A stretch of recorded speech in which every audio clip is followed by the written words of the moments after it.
Hey everyone, WeatherBug meteorologist Miranda Hilgers back here with your national outlook. We are in for a very chilly day across the eastern half of the nation, starting out on a frosty note in some spots and well below average for the afternoon. Flurries are flying as we transition into that wintertime feel across the Great Lakes, but it's still warm and dry out west. We've got your temperature outlook straight ahead.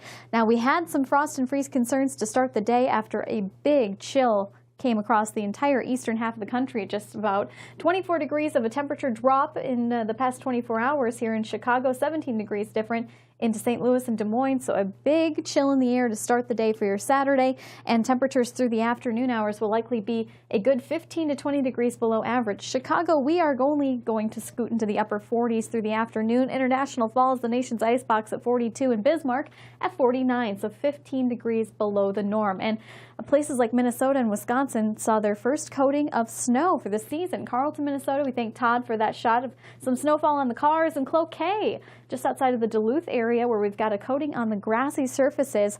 The satellite and radar replay from the overnight shows a massive circulation of low pressure, and that's enough to draw down some very cold air and change over our rain to snowfall as that cooler air spills in on the back side of the system.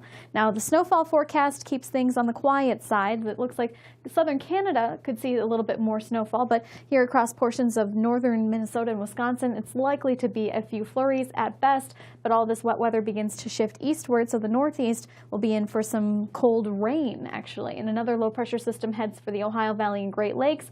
Meanwhile, a few more flurries are possible to the north. But look at the west. It's been warm, it's been dry. No precipitation is likely here, basically west of the Rockies. As we go forward into the next couple of days, it's going to be very warm out that way as well. The cooler air stays over the Great Lakes and northeast, so big temperature differences coast to coast.